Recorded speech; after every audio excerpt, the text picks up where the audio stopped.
The American farmer is at war. He must provide food for us, for our lives, food and seed for the hungry and oppressed, who will be freed by the armies of the United Nations. He faces scarcity of labor and scarcity of machines, and yet he must produce more. This picture shows real farmers, not actors, as they face the problems of war. Farmers of the Pennsylvania Dutch country, Lancaster County to be exact. It's peaceful through these gentle rolling hills of Pennsylvania. It's good land and rich, carefully and wisely tended throughout the years. These people came to this country in the search for political and religious freedom. Some were Scotch-Irish, some were Welsh, some were Swiss. But most of them Germans from Hanover and Hesse, sturdy people, competent people. They helped pioneer this country. And this land has known war.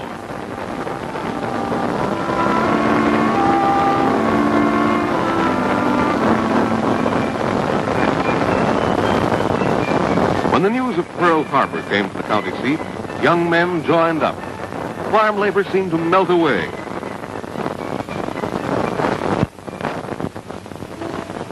Here is Harry Schaefer's farm. His ancestors were brought to America by the Dutch West India Trading Company in 1623. Harry Schaefer has no sons to help him. I am 62 years of age, the wife in her 61st year. The help that we formerly had are now in the Army. One of them in Australia, the other in Hawaii. We find it necessary to work at least 16 hours a day in order to keep every acre of our land in production. We thought we had unlimited acres in this country, unlimited food production. But production is limited by the number of hands we have to work our acres. Harry Schaefer has no help. It is only because he does have ingenuity that we can plan for more food from the same acres this year. There's a neighbor of Mr. Schaefer's down the road. He has a girl of 12 to help him. Boys and girls of 15 and 17 are being trained in our towns and cities to aid farmers. Here's another neighbor, Moses Zimmerman. And here's a day in his life that begins at 4 a.m.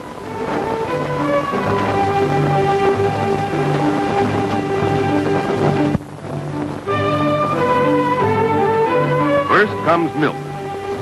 The farmer set a record last year and is trying to get us 2 billion pounds more this year since we have to send so much powdered milk overseas. His goal is to raise us 28% more chickens to eat. And 10% more meat. 100 million hogs with 10 pounds more on every one. Corn-fed, too. Zimmerman was fortunate. He still had his son with him last harvest. He concentrated on fighting food. He consulted his county war board. Every county in the United States has such a board. These boards find out what crops are needed from the calculations of the Department of Agriculture. Zimmerman, together with his county war board, planned how to use every acre of his farm. His livestock will turn this corn into milk, meat, and eggs. Thus, Zimmerman cooperates.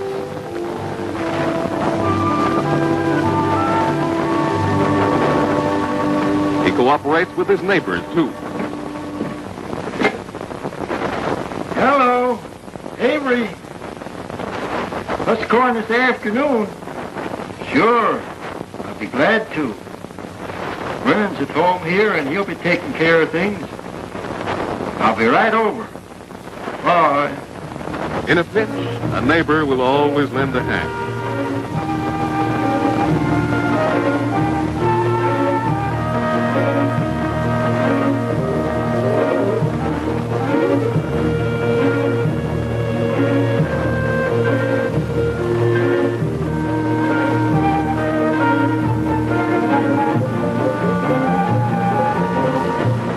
And you can always add a couple more cattle to the herd.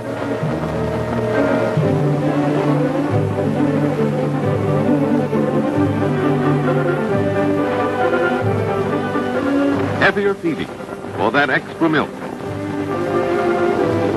And more eggs, 9% more. and still not enough. This year, about 1/4 of our produce will have to go overseas to our troops and to our allies. But with production way up, that still leaves us almost as much as we used to have for ourselves before the war. Rationing for us does not necessarily mean eating less. It only means that we have to eat differently, just as the farmer has to grow different crops. We could learn something about eating from the farmer. He eats what there is in plenty. Vegetables high in food value, fresh foods that can't be shipped overseas, home-preserved fruits. We can help him and his wife raise such easy crops in our victory gardens.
And on Sunday after church, Zimmerman and his neighbors meet to solve their labor and machinery problems. Mr. President, I think your idea, Tom.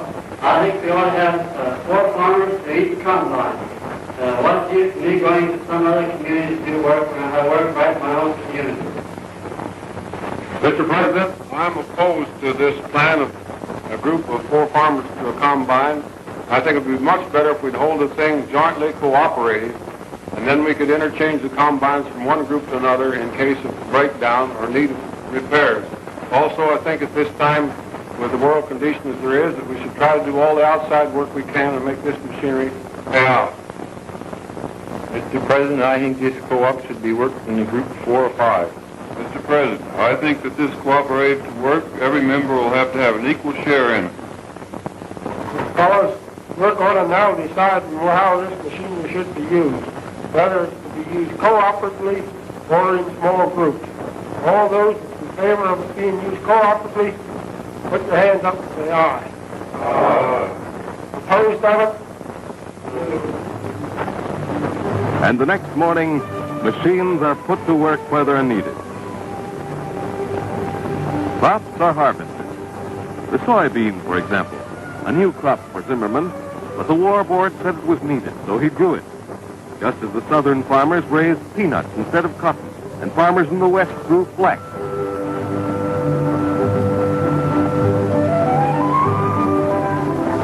And it is a bountiful crop.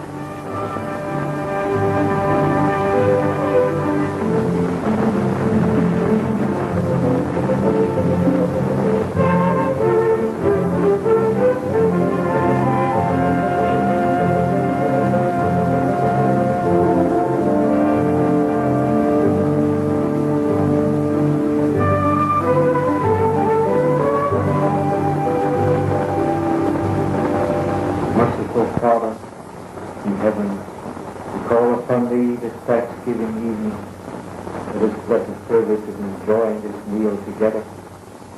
Lord, with gratitude and praise we come before Thee.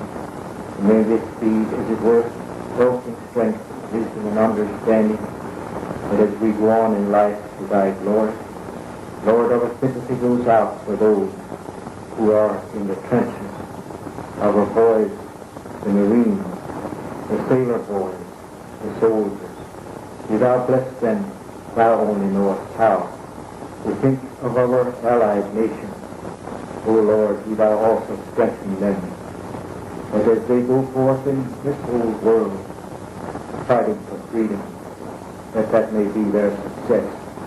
And Lord, us as farmers, doubtless this coming year, we will have less help, less machinery, and we need thy blessing upon us in wisdom, in understanding, and in strength.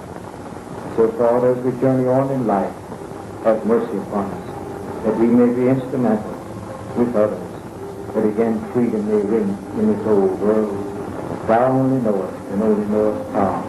Will thou bless and make us a blessing until Jesus comes. Amen.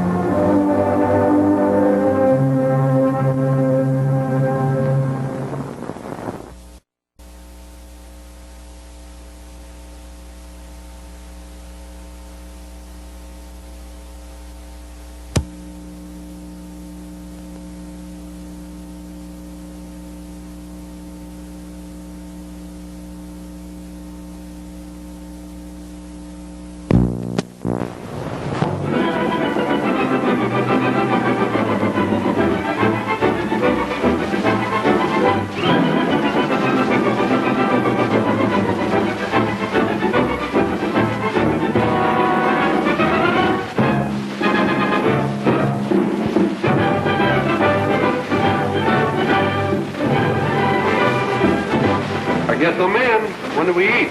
Well, what's your hurry? All you get now is beans. Army food is no longer a matter of beans and guesswork. Since the last war, nutrition has become a science, and our Army Quartermaster Corps uses that science in planning Army meals. Food correctly used means fighting strength for our soldiers and better health for civilians. Scientists at food plants, at universities, and at the Quartermaster Corps' own subsistence laboratories in Chicago, study food for energy. The food weapons of our enemies are investigated. The Japanese are supposed to produce great fighting energy out of a handful of rice. This is the amount of rice one of our soldiers would have to eat to approach the energy in his own ration. The Nazis are supposed to have a Superman vitamin pill. The pill story is checked by Dr. Ansel Keys and his staff at the University of Minnesota. Vitamins and pills do not help pull weight, but vitamins do help the body use food. Only after eating actual food can a soldier pull more weight or push a bayonet harder. To discover what foods contain the right vitamins for fighting in various parts of the world, experiments are conducted in rooms where any climate can be imitated. Holy smoke, they got us in the Sahara Desert. In this heat, different foods are tried.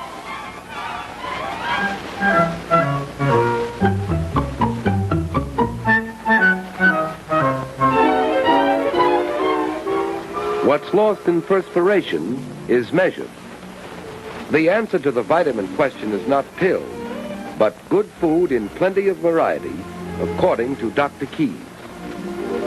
If vitamins were missing from his food, the soldier might have to take concentrated vitamins.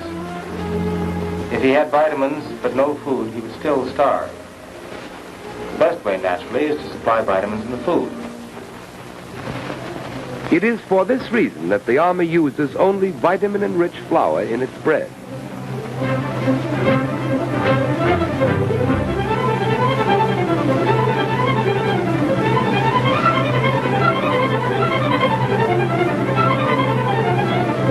Smells good, huh?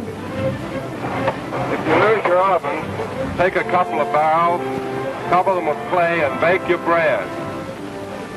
The Quartermaster Corps believes in supplying our men everywhere with an abundant variety of fresh food of the kind they like, cooked the way they like it. In this country, the job is comparatively simple. All Army cooks follow a standard menu prepared by nutritionists in Washington. Vegetables and fruits, milk and eggs are centrally purchased in vast quantities by Army officers and civilian experts.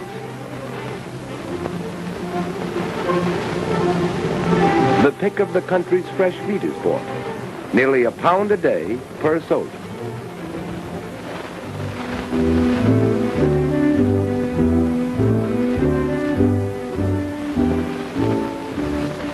The job of supply gets more difficult as 1 million men go overseas, for the Quartermaster Corps faces the problem of shipping space.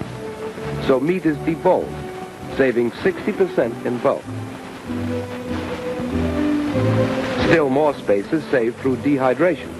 A greater variety of food can now be shipped in this form. Only the water in them is removed to be replaced before cooking. Thus, one ship can carry the load of 10. For dehydration, every egg is examined.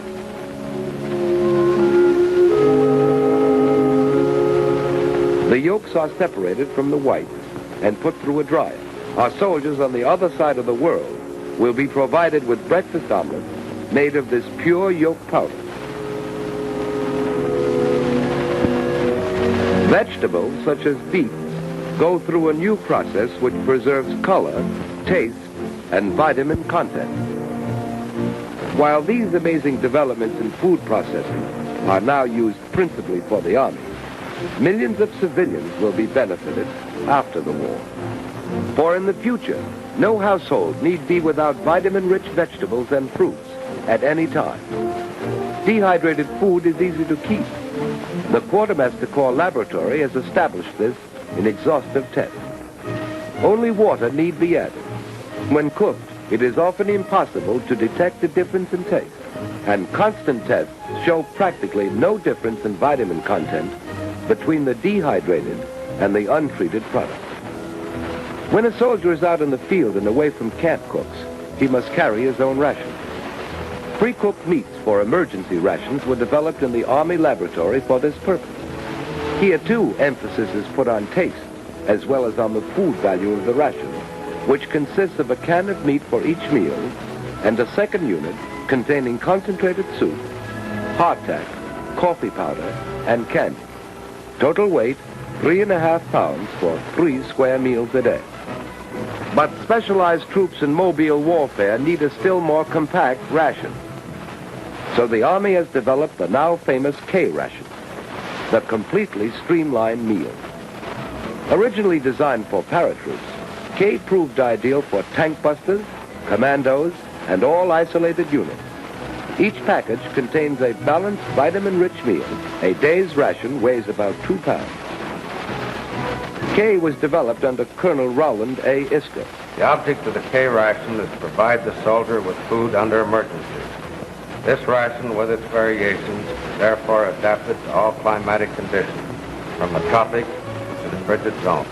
Each item in K had to be super nutritious, but also appetizing. So each item was tested by Colonel Isker's guinea pig lunch club. Several recipes, for instance, were tried in picking a soybean biscuit. This biscuit seems to meet specifications. Pretty tasty biscuit. You bake this biscuit on existing equipment. With a few adjustments. How much soy is there in these? About 1 part in 7. It's good eating. Thus we find ways to use such highly nourishing staples as the soybean, which is easily produced in great plenty.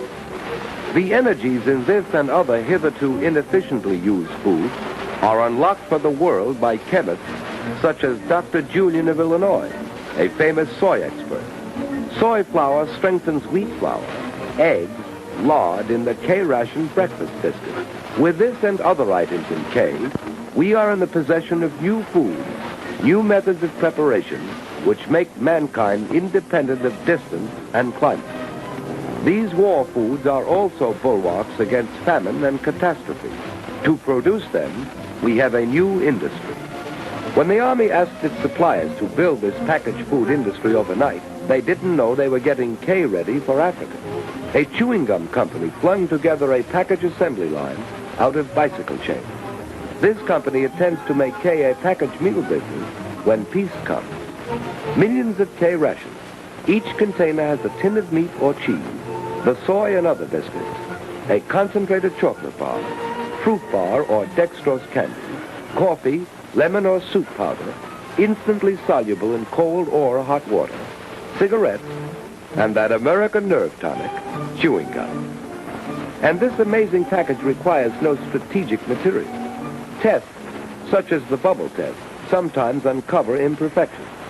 For K cartons must be air and watertight, gas-proof, and seaworthy.